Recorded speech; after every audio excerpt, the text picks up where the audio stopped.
स्वागत है आपका अपने चैनल तैयारी जीत में। आज हम देखने वाले हैं कक्षा 7वीं के विषय विज्ञान हिंदी माध्यम खंड आ 18 अप्रैल का पेपर का पूरा हल आने की 100% गारंटी है। यदि नहीं आए पेपर तो आप कमेंट में जाकर कमेंट कर सकते हैं।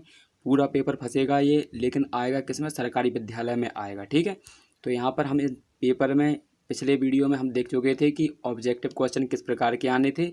इस वीडियो में हम पूरे प्रश्नों के उत्तर देखने वाले हैं, तो एक एक से आप नोट डाउन करते चलिएगा अच्छे से इनको। ठीक है, यदि वीडियो अच्छा लगता है तो वीडियो को लाइक कर दीजिएगा, साथ ही चैनल को सब्सक्राइब कर लीजिएगा और बेल आइकन को ऑन कर दीजिएगा ताकि अपडेट सबसे पहले आपको मिल सके। तो आइए, यहाँ पर नाम वगैरह आप भर ही सकते हैं। यहाँ पर दिख रहा होगा आपको, नाम भर लीजिए।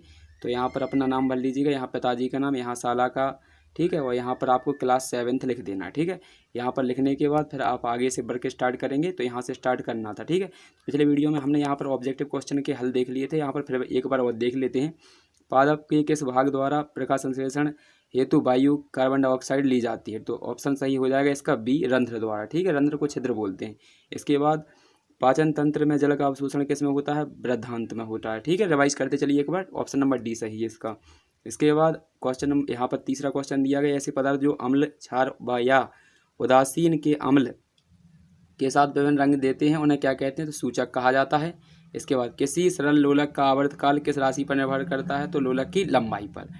ठीक है, यहाँ पर पांचवा क्वेश्चन देखते हैं। जब कार्बन डाइऑक्साइड को चूने के पानी में प्रवाहित किया जाता है तो यह किस पादप उत्पाद के बनने के कारण दूधिया हो जाता है? तो ध्यान रखेंगे, इसका आंसर हो जाएगा calcium carbonate. Option number A सही हो जाएगा। नोट डाउन करते चलिए अच्छे से।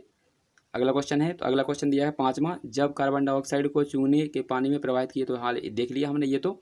इसके बाद अगला क्वेश्चन देखते हैं छठवां, दिए गए चित्र में बूझो एक जलती मोमबत्ती दो विभिन्न नलियों ए, आ और बा से देखता है, इस किस स्थिति में आँख से मोमबत्ती स्पष्ट रूप से दिखाई देगी? ठीक है, यहाँ पर ये चित्र बनाया हुआ है, देख लीजिए।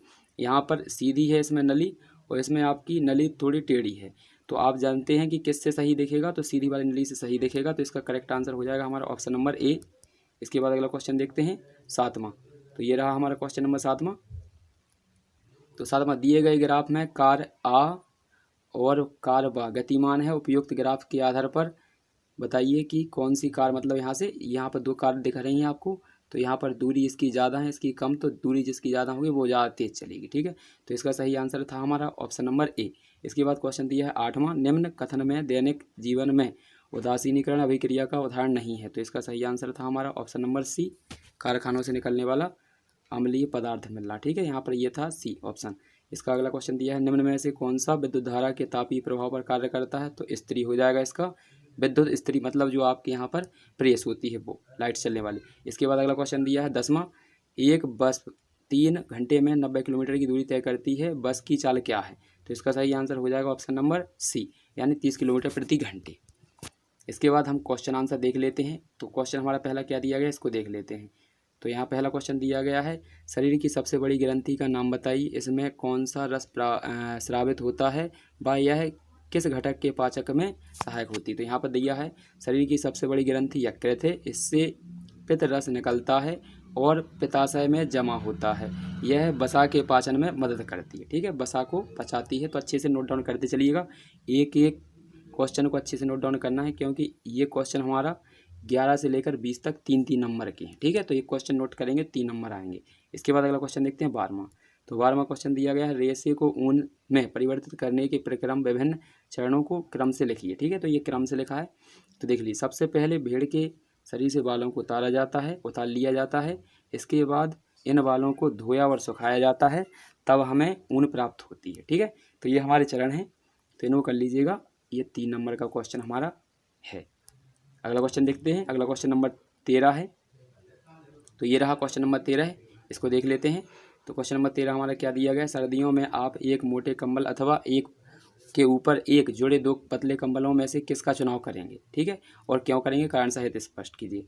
हम एक के ऊपर एक जुड़े 2 कंबलों का चुनाव करेंगे, क्योंकि इन दोनों कंबलों के बीच हवा यानी वायु की एक परत भी विद्यमान होती है, उपस्थित होती, मतलब हवा भी भरी होती है, और हवा है वो वायु यहाँ पर ऊष्मा की कुचालक होती है, इसलिए यह अधिक ऊष्मा बनाए रखेगी। ठीक है, और गर्मी ज़्यादा होगी। ठीक है, तो ये नोट डाउन कर लीजिए, अच्छे से याद कर लीजिएगा। अगला क्वेश्चन देखते हैं 14वां क्वेश्चन हमारा क्या दिया गया, अम्ल और क्षार में अंतर स्पष्ट कीजिए। सिरके में पाए जाने वाले अम्ल और चूने के पानी में पाए जाने वाले क्षार का नाम लिखिए। ठीक है, तो ध्यान रखेंगे, मैं यहाँ पर समझा देता हूँ। अम्ल का pH मान 7 से कम होता है और क्षार का pH मान 7 से अधिक होता है। कैसे, ध्यान रखेंगे, जैसे 7 है तो 7 है, वैसे स्केल में होते हैं 14 तक, इस प्रकार से होगी। तो 0 से स्टार्टिंग होगी, तो यहाँ तक देखिए, तो छोटा आ यहाँ पर अम्ल लिखा है, तो अम्ल मतलब छोटा आ, तो छोटा आ से स्टार्ट होगा अम्ल, तो आ स्टार्टिंग से होगा, तो आपका यहाँ पर 7 से कम है ये 0। ठीक है, 7 से कम है, तो इसलिए अम्ल का मान 7 से कम होगा। यहाँ होता है छा यहाँ से आप जानते हैं छा दूर होगा, क्योंकि अंत में होगा, तो इसका मान ज़्यादा बड़ा होगा, 7 से अधिक होगा। ठीक है, तो ये यहाँ पर हो जाएगा, अम्ल मतलब छोटा आ 7 से पहले आता है। ठीक है, गिनती में अगर लिखा जाए तो जो पहले नंबर पे आता है, इसलिए 7 से इसका मान कम होता है और क्षार का मान 7 से अधिक होता है। अम्ल स्वाद में खट्टे होते हैं और क्षार स्वाद में कड़वे होते हैं। सिरके में यहाँ पर नाम लिख लीजिए, यहाँ पर ये दिए गए हैं, तो नोट डाउन कर लीजिए अच्छे से। ये भी हमारा 3 नंबर का है, क्वेश्चन नंबर 14। इसके बाद क्वेश्चन नंबर 15, यहाँ पर इसका आंसर नहीं मिला है फ्रेंड अभी, तो इसका ढूंढने में लगा हुआ हूँ मैं। जैसे ही मिलता है मुझे, तो मैं आपको 9 बजे तक लगभग आपको प्रोवाइड करा दूंगा 100% जितने भी क्वेश्चन इसमें छूट गए हैं। ठीक है, तो ध्यान रखना। यदि वीडियो अच्छा लगता है तो वीडियो को लाइक कर दीजिएगा, साथ ही चैनल पर पहली बार आए तो चैनल को सब्सक्राइब कर लीजिए, ताकि आपको इसी प्रकार की वीडियो मिल सके। ठीक है, यहाँ पर देख लीजिए, क्वेश्चन नंबर 16 दिया है, स्टेथोस्कोप का नामांकन चित्र बनाइए और एक उपयोग लिखिए। ठीक है, तो इसे कहते हैं, आपने देखा होगा डॉक्टर के पास होता है इसे, और इसका प्रयोग क्यों किया जाता है, दिल की धड़कनों को चेक करने के लिए किया जाता है। ठीक है, सुनने के लिए किया जाता है। इसके बाद अगला क्वेश्चन देख लीजिए, क्वेश्चन नंबर हमारा 17 देख लीजिए। 17 क्या दिया है, कायिक परिवर्तन से आप क्या समझते हैं, इसके 2 दाव लीजिए। तो मनुष्य द्वारा कृत्रिम रूप से पौधों के विभिन्न भागों से नए पौधे उगाना कारकीय प्रवर्धन कहलाता है। ठीक, कायिक प्रवर्तन कहलाता है। तो कायिक प्रवर्तन आप जानते होंगे कि ग्राफ्टिंग देखा होगा आपने, या फिर जामफल के पेड़ देखे होंगे, या फिर आम के पेड़ के बहुत छोटे ही कद में, यानी बहुत जल्दी फल देने लगते हैं, क्योंकि वो ग्राफ्टिंग द्वारा तैयार की जाती है, मतलब कायिक प्रवर्धन द्वारा तैयार की जाती है, इसलिए ऐसा होता है। ठीक है, तो इससे क्या होता है, फूल और फल जल्दी आने लगते हैं और पौधे उगाने में कम समय लगता है। ठीक है, नए पौधे बहुत जल्दी उग जाते हैं, क्योंकि इसका क्या काम होता है, मैं आपको कभी एक बार और बताऊँगा कि ये क्या है, कि पुराने पौधों में ही इसे उगाया जाता है। ठीक है, नए पौधे पुराने पौधों से तैयार किए जाते हैं। इसके बाद अगला क्वेश्चन देखते हैं।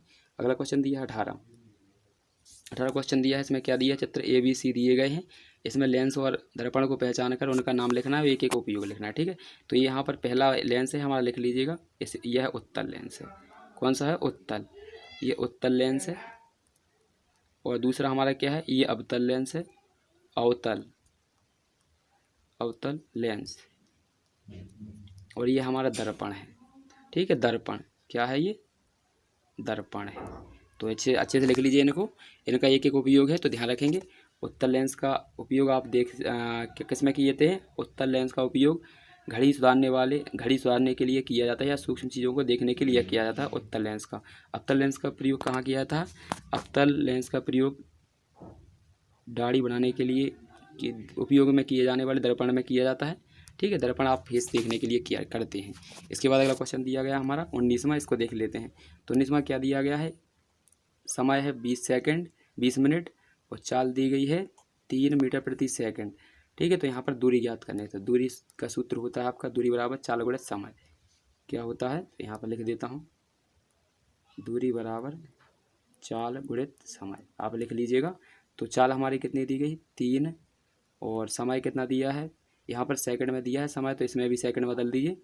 तो 20 मिनट होता है, और 1 मिनट में कितने सेकंड होते हैं, 60 सेकंड होते हैं। इस प्रकार से कर लेंगे। अब इसको गुणा कर लीजिए, तो आपका आंसर आ जाएगा। तो 6 दूनी 12 और 12 × 36। ठीक है, 12 × 36 और कितने हो जाएंगे, 6 जीरो हो जाएंगे।